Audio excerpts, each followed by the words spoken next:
Well, we're back at the Sporty. It's been a while since I worked on this thing, but we're gonna flip-flop back in time to when I started doing the sportster clutch, disassembling all of that. Hopefully that will work out just fine. So I will go from this look to big beard, back to this look. Who knows how it's gonna work, but finally getting around to posting some videos from this thing. What is up, YouTube? We are back at this old Sporty again. It's been a long time since we worked on it because I've been busy playing Falcon and working and everything else. So life kind of got in the way of this one. Didn't forget about it, but I know we need a ton of parts. Here's kind of where we're at. Motor's back in, bolted down. Seat is back from the upholstery shop. It's still not bolted down because I got to tweak some other things. Got some brake line stuff to finish up. And I need to go through the primary because I got the clutch cable hooked up here. It is working proper. The detent in the primary is coming out. The ramp plate is working proper. However, with the chain hooked up, it doesn't spin the back wheel, which tells me the clutch is completely locked up. So we got to pull the primary off and fix that. I'm also going to pull the starter off when I have the primary out because we don't have the oil lines routed all the way. They will go underneath the starter on these motors. That's how they were routed factory. So yank the starter out, run the oil lines to the tank first. I got a couple brass fittings that I don't love for the bottom of the oil tank, but it will work for now while I hunt down some cleaner looking fittings. But enough to get us rolling on that. I need a ton of hardware that I don't have here, so we'll see how far I can get. Clutch lever, cable. Well, I'll disconnect the clutch lever up at the top. Pull the primary with the clutch cable still installed because that's how it works on Sporties. Then we are down to pretty much wiring and front brake, which are both kind of optional at this juncture. Wiring not so much, but the front brake, if we can get it to work cleanly, we will, but I can't really do anything unless I get a fender mount and put some brackets on there. So when we get set up, we'll blast this primary apart and start disassembling a clutch basket. Alright, I decided to leave the clutch cable installed because all I'm going to do is pull this off and set it down over here, get it out of the way.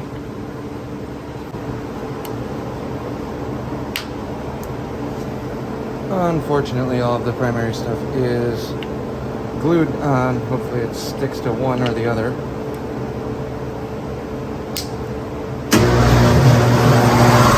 And I'm working right next to a compressor, which means that this will get really noisy. Hopefully you guys can still hear me on the mic.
I need my hammer.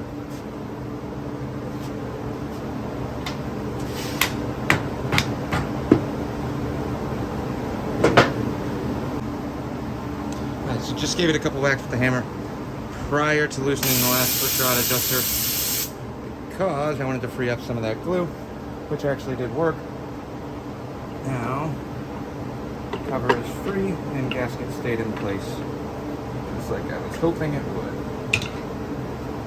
Like so.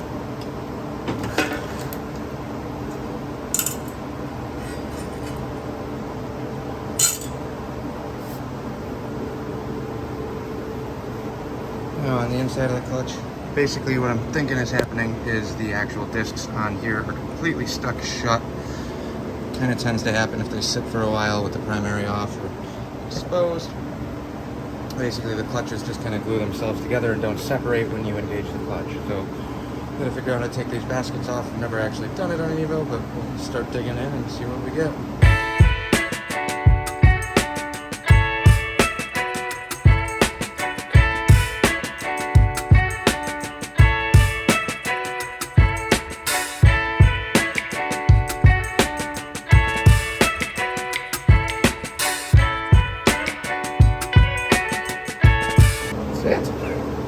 Not a lot of parts on here.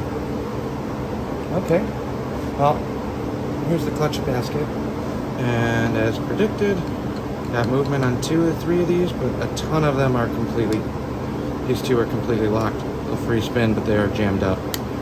So that might be a quick and easy one. I don't know if I'm going to go any further unless I have to, but as of right now, I'm going to clean these up, scuff them up, break down the oil that's on there, and then we will slap it back in and see if it works. Alright, so I took all these apart, separated them. Every single one of these metal plates was completely seized onto the clutch discs. A lot of these are still kind of sticky. I didn't clean them up yet, just broke them free. I'm going to hit these all with brake clean real quick, scuff them down real quick. On some of these, depending on where, they're not in too bad a shape. Sometimes I'll drag this around on the ground real quick just to put a little bit more profile on them. Not going to do that in this case because they actually look pretty good. Go from there. Brake clean them, reassemble, put this basket back in. Sorry about the compressor noise. I can't help that because we are still working, but we got everything cleaned up in here, so now it's pretty much ready to go back in. Fiber clutch discs. There's fibers on both sides. Fiber, steel, and just rotate that order. So fiber, steel, fiber, steel, fiber, steel, fiber, steel.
Have it. Clutches back together. Nice, quick, and easy one, I think.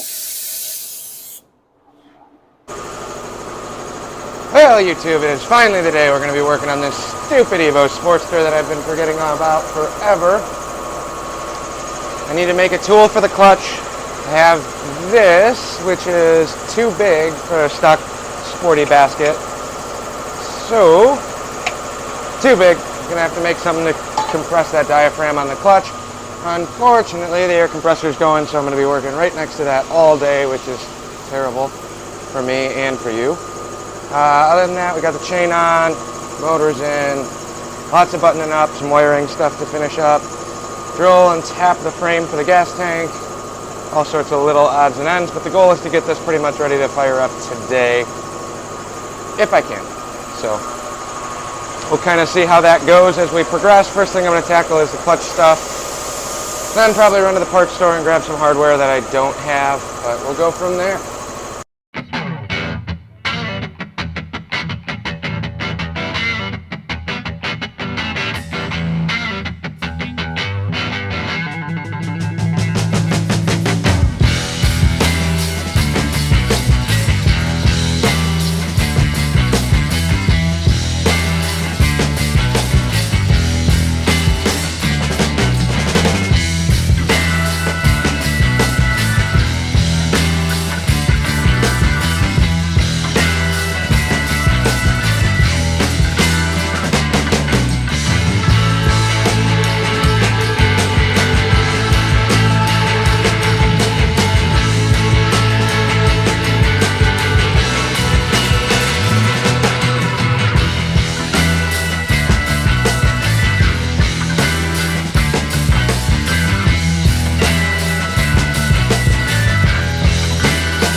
Okay, so in this video, on the earlier version, I put this diaphragm in backwards. This is the way you want it. You want the cup facing out so it actually takes pressure. If you put it in the other way, you're able to assemble the entire clutch basket. You do not want that. You need that to have tension on it. It is not that hard. That's why they sell a special tool for it. I just didn't have a chance to order one through V-Twin, and I'm really trying to scramble. So I did a PVC method, which you'll see here shortly, with the other clutch tool for the newer models. This being an 89 still uses the smaller diameter basket. Therefore, this will not work directly without modification. So essentially, I'll grind down some PVC pipe that'll go on the inside, but I'll use the adapter that mounts onto the clutch push rod in order to make a bracket that will allow me to compress the clutch spring. So I got a piece of 3-inch PVC pipe. I chucked it up in the bandsaw, which you'll see here. I didn't take any pre-measurements. I just cut a section to try and figure out if I can make it work, and then I'll modify or recut as needed. So here we have it. It's roughly just over an inch or so on the PVC pipe. At this juncture, it would actually be easier if you did do a jig. If you look up Sportster clutch tool, there's one where they take a piece of angle iron and mount it on the foot peg mount, and then a long piece, 3 feet or so, and use that to leverage the spring in. That might actually have been easier than me trying to make one that works with the tool. I just had the tool. I liked having something that threads onto the push rod. I figured it might be easier. In the long run, it took a little bit more math. It was super crude. It's not the best way to do it. Again, this is the first time I've ever done an Evo clutch, substantially different than the shovel head and the Ironhead stuff. I don't necessarily think it's harder. If you have the right tools, awesome.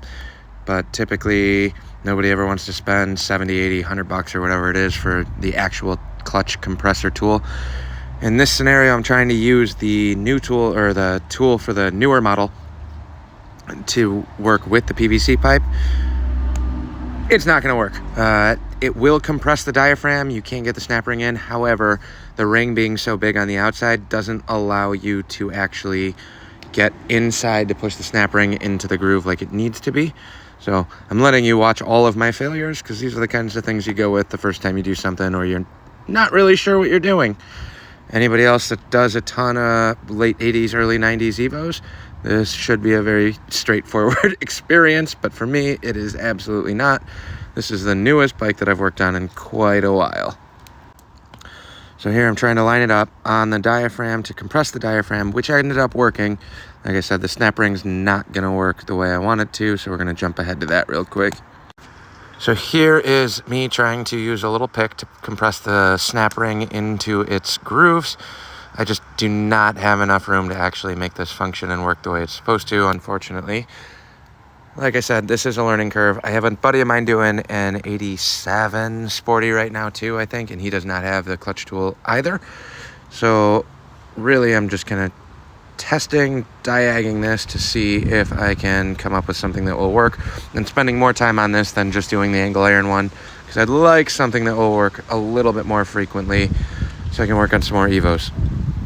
All right, so here I'm working on the clutch basket again. This tool did not work, so what I ended up doing is going back to the bandstock, cutting a longer section of PVC. If you look close right now, and I think I'll show it here in a second, but if you look real close, the boss that you would use to grab the wrench, or grab the tool, not the outer cup, the outer cup's gonna go away completely, but I cut a longer piece that was outside of the boss for the wrench. This will allow me to put a flat bar stock section across the PVC cup and tighten down the handle of this tool into the bar stock to compress that diaphragm. Again, making this up on the fly, trying to figure it all out at once, but here's the bar stock, here's the hole I'm gonna drill. We're gonna try that and see how that goes. All right, so here's the tool all jigged up. I grabbed a spacer, trying to figure out if that will work. There's gonna be a million failed attempts on here, and I'm showing it all to you. Thought about editing and trimming this down, but this is what I went through, so I'm taking you guys along for the ride the entire duration. Try using the spacer now and tightening this down onto the flat stock plate, which would essentially alleviate having to crank this little T-handle section all the way down into the PVC pipe. Really wish I didn't have to do all of this recording over the original, because I'm stumbling watching this live with you. Director's cut, if you will. But I tried doing it this way. This also did not work. Essentially, it pinched the bar stock into the bolt end of that tool, which didn't allow the spring to compress at all. If anything, I needed to go longer on the PVC. I also took a angle grinder and notched a little window so I could get a wrench in on the inner section as well. So all of this finagling didn't end up working at all, and had to go back to the drawing board once again. Re-hit the drawing board, went with a longer section of PVC pipe, which is ridiculous, a bigger window to get the wrench in, still using the T-handle from the old tool, and same piece of bar stock. Like I said before, it compressed the bar stock directly into the nut portion of the tool, which does not at all help with trying to compress the diaphragm behind the said tool. So again, this probably would have worked better if I did it any other way, or if I just bought the tool like I wanted. I don't mind spending the money on the tools just because I work on these things all the time. Again, Evos are new to me. I don't necessarily work on Evos. However, every time if I need it for one job, odds are I'll probably end up doing another one at some juncture. I have too many tools for iron heads and shovel heads, but for Evo Sporty stuff, there's no reason not to have it. If you want to be super cheap, there's a million other ways to do it. I was looking at videos myself on this, but it was really hard trying to find anything for this early style clutch. That crossover between the Ironhead and the later Evo years. So now we're basically working the tool on the PVC pipe, compressing the internal diaphragm. I got snap ring on there, and I'm walking around the thing with a screwdriver and a hammer, just giving it quick little taps, working this into the groove. If anybody actually works on these and has the right tool and tells me that I'm an idiot, please do in the comments below, because this is not the right way to do it. However, I didn't have the timeline to wait on ordering the right tool, given my minimal window of hours to work on this. So had to make something work. This ends up working. It took way longer than it should have. And the tool is now ordered after the fact, which is super, super great. So now I will continue trying to fight the snap ring into place on minimal clearance on the inside. So you're basically fighting the outside of the pressure plate along with the inside groove, and the PVC is really hard to center up accordingly. So I'll fast forward this next little bit. Snap ring does go in and lock in place, and then we put the primary back on.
Alright, first time trying to use the mic, new mics, in the shop next to the compressor. That's super loud.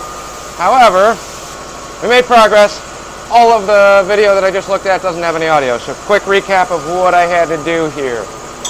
Took a piece of flat stock plate, drilled a hole for the alignment tool, this one.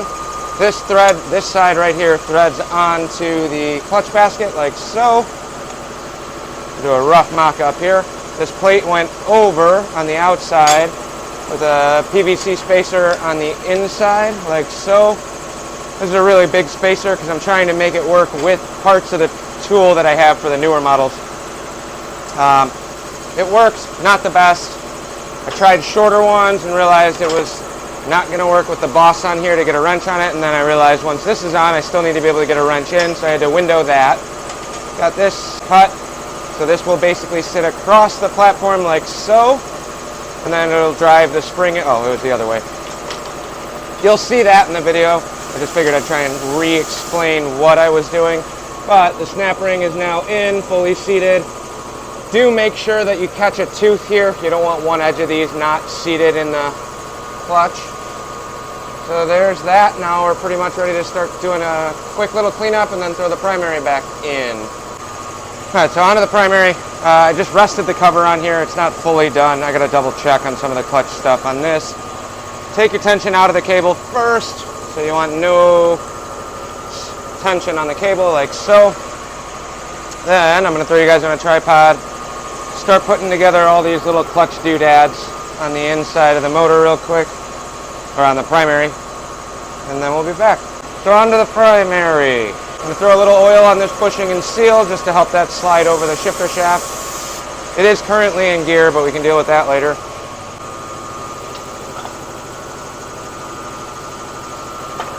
Lubed. Now I did use gasket cinch on the gasket when that went back on the first time. It pulled a little bit here, but that should be okay. The bottom's still stuck. So tension is off of the clutch cable. I'm going to slide the primary on here now.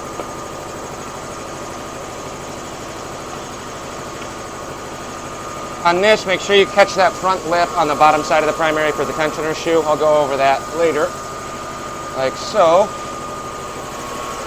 Then, we got two of these top hat style nuts for the push rod adjuster or the clutch adjuster. One's threaded, one is not. The threaded one goes in first.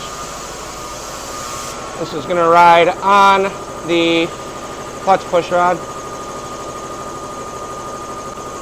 Now, you are going to need a little screwdriver for this because it's going to want to turn the push rod's on a bearing so it'll free spin. So basically, once you get it set far enough into this groove, see if I can bring you guys down here. So the little screwdriver goes on the inside and just kind of reverse thread it. So back it out, it's going to pull this nut in,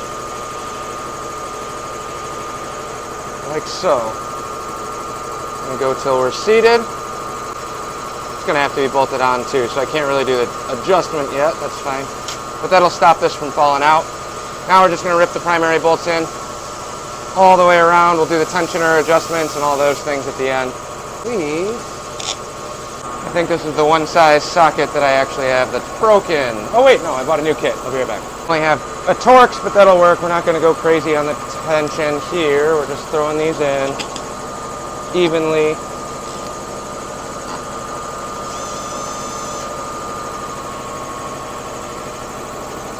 Long ones go on the back. Just getting them started for now. We'll retorque everything at the end. There we have it. Primary is roughly back installed. Need one more up top here. Now, primary is bolted in so we can back this out as far as we can until we get tension on it. Right there. Half a turn in. And I need our spring and our cap.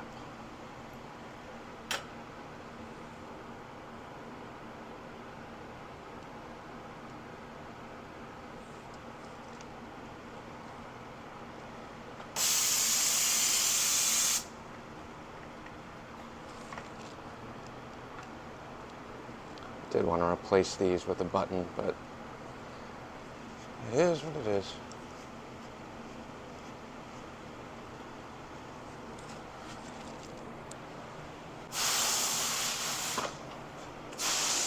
Now, if we come up to the clutch, how far can I angle you? Got a little bit of pressure on here now. Let's set the adjuster.